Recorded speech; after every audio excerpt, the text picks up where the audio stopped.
আমার ক্লাসে সবাইকে স্বাগত। আশা করি তোমরা সকলে খুব ভালো আছো। তাহলে চলো আমরা ক্লাস শুরু করি। আজ আমরা ক্লাস 5-এর আমার গণিতের 132 ও 133 পৃষ্ঠার অঙ্কগুলো করব। 132 পৃষ্ঠাতে দেখো বর্গ কী করে পাবো। তোমরা খুব ভালো করে লক্ষ্য করো, তাহলে যে কোনো সংখ্যার বর্গ নির্ণয় করা খুব সহজে শিখে যাবে। এখানে দেখো যে বর্গের সারি 7 তার বর্গ হবে 7 গুণ 7 অর্থাৎ 49। তো যে কোনো সংখ্যার বর্গ নির্ণয় করতে গেলে কি করতে হবে, সেই সংখ্যাকে দুবার গুণ করতে হবে। এখানে 7-এর বদলে যদি 5 থাকে তাহলে 5-এর বর্গ কত হবে, 5 গুণ 5 অর্থাৎ 5 5-এ 25। তো 49কে কি বলা হবে, এই 49কে বলা হবে 7-এর বর্গ।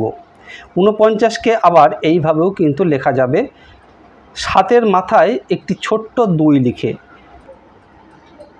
তারপর দেখো কতগুলো শূন্যস্থান আছে, খুব দ্রুত সেই শূন্যস্থানগুলো পূরণ করে ফেলি।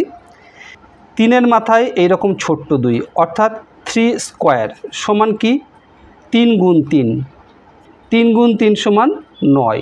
তাহলে 3-এর বর্গ পেলাম আমরা 9। আবার 9-এর বর্গমূল 3, এটি আমরা পরে শিখব। আমরা বর্গ করছি, এখানে বর্গটাই শিখি। 3-এর বর্গ আমরা পেলাম 9। এবার 4-এর মাথায় এরকম ছোট্ট 2, একে আমরা কিভাবে লিখব, আমরা 4 গুণ 4 অর্থাৎ 4 4 16। তারপর দেখো এখানে 25 আছে, 25 পেতে গেলে আমরা কিভাবে পাবো, 5 গুণ 5। তো একে আমরা সংক্ষেপে কিভাবে লিখব, ঠিক এই রকমভাবে লিখব, 5-এর মাথায় এইরকম একটি ছোট্ট 2 দিয়ে। তারপর দেখো আছে 36, 36কে পেতে গেলে আমরা 6 গুণ 6 36 এইভাবে পাবো। আর এখানে ছোট্ট করে আমরা লিখব 6-এর মাথায় ছোট্ট 2। তারপর এখানে দেখো কথার অঙ্ক আছে, জাহানারাদের বাগানে কিছু চারাগাছ বর্গাকারে সাজানো রয়েছে। একটি সারিতে 11টি চারাগাছ আছে, জাহানারাদের বাগানে গাছের সংখ্যা কত। যেহেতু বর্গাকারে সাজানো রয়েছে তাই আমাদের কি করতে হবে, বর্গ করতে হবে। প্রত্যেক সারিতে 11টি গাছ, তাই দেখো 11-র বর্গ করা হয়েছে। 11 গুণ 11 সমান 121টি চারাগাছ আছে। এইভাবে আমরা কতগুলো চারাগাছ আছে বের করে ফেললাম। তো এই রকম অঙ্ক থাকলে আমরা এইভাবে করব। তারপর 2 দাগে দেখো আছে, ক্যাম্পে প্যারেড করার সময়ে সৈন্যদের বর্গাকারে সাজানো হলো। একটি সারিতে 12 জন সৈন্য দাঁড়িয়েছে, তাহলে মোট সৈন্য সংখ্যা কত। বর্গাকারে সাজানো হয়েছে, একটি সারিতে 12 জন, তাহলে কতজন সৈন্য আছে সেটি বের করতে গেলে এই 12-র বর্গ করতে হবে। 12 এখানে লিখব, আর এখানে 2 দেওয়াই আছে, তাহলে 12 গুণ 12, 12 গুণ 12 কত হবে, 144। 144 জন সৈন্য আছে। তারপরে 3 দাগে দেখো, খেলার মাঠে 3য় শ্রেণীর ছাত্রদের বর্গাকারে দাঁড় করিয়ে দেওয়া হলো। একটি সারিতে 13 জন আছে, কিছুক্ষণ পর কিছু ছাত্র চলে গেল, তারপরেও ছাত্রদের বর্গাকারে সাজানো গেল এবং একটি সারিতে 10 জন রইল, কতজন ছাত্র চলে গেল।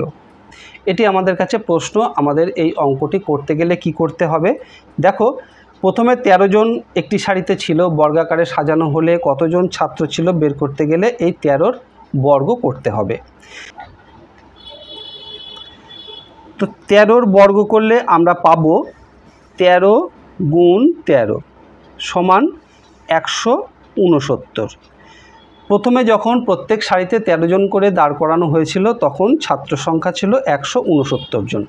তারপর যখন চলে গেল তখন কতজন করে দাঁড় করানো গেল, প্রত্যেক সারিতে 10 জন করে, তাহলে তখন ছাত্র সংখ্যা কত। 10-এর বর্গ করলে আমরা পাবো 10 গুণ 10 সমান 100 জন। তাহলে দেখো এইবার আমরা অনায়াসেই কিন্তু কতজন ছাত্র চলে গেল সেটি বের করতে পারবো। এই 169 থেকে 100 বাদ দিলেই সেটি বেরিয়ে যাবে। দেখি কতজন চলে গেল, 169 বিয়োগ 100 কত হবে, 69 জন। অতএব আমরা উত্তরে লিখব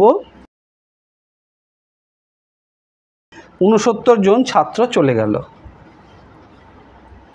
এবারে 133 পৃষ্ঠার একদম উপরে 4 দাগে দেখো আছে, শাহানারার কাছে 64টি বোতাম আছে, শাহানারা কি বর্গাকারে সাজাতে পারবে সেটি আমাদের দেখতে হবে। এখানে দেখো কি করে সেটি করা যাবে। 64 বর্গমূল নির্ণয় করতে হবে। অর্থাৎ 64কে আমরা মৌলিক উৎপাদকে ভাঙব। 64কে মৌলিক উৎপাদকে ভেঙে আমরা কতগুলো 2 পেয়েছি দেখো, 1 2 3 4 5 6টি 2। 64 সমান 1 2 3 4 5 6টি 2কে গুণ করা হয়েছে। তাহলে প্রত্যেকটি জোড়া থেকে যদি একটি করে 2 নেওয়া হয় তাহলে কত পাওয়া যাবে? 2 গুণ 2 4, 4 গুণ 2 8। তাহলে দেখো 8 গুণ 8 আমরা 64 পাচ্ছি। আবার এই 8 গুণ 8কে আমরা এইভাবেও কিন্তু লিখতে পারি, 8-এর মাথায় এইরকম ছোট্ট 2 দিয়ে।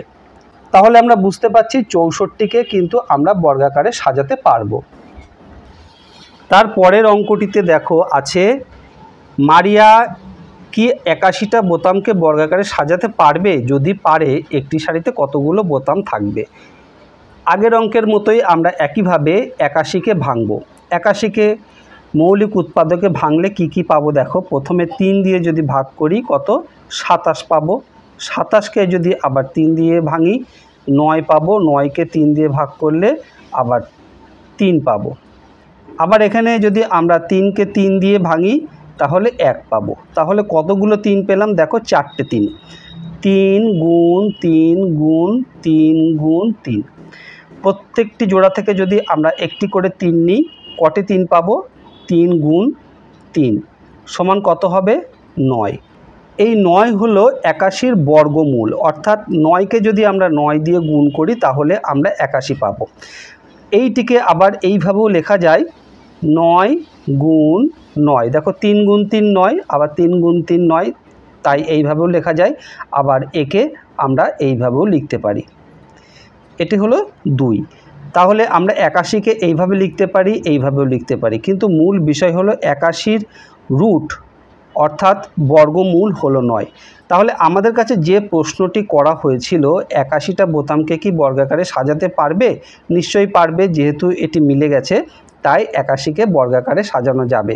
আর প্রত্যেক সারিতে কতগুলো বোতাম থাকবে? 9টি করে বোতাম থাকবে। আশা করি অঙ্কগুলো তোমরা খুব ভালোভাবে বুঝতে পেরেছো। ভিডিওটি ভালো লাগলে অবশ্যই একটি লাইক করো আর তোমার বন্ধুদের মধ্যে শেয়ার করে দিও, তাহলে তোমার বন্ধুরাও শিখতে পারবে। আর এই রকম ভিডিও আবারও পেতে চাইলে চ্যানেলটি অবশ্যই সাবস্ক্রাইব করে রেখো। খুব ভালো থেকো, দেখা হবে আবার পরের ভিডিওতে। ধন্যবাদ।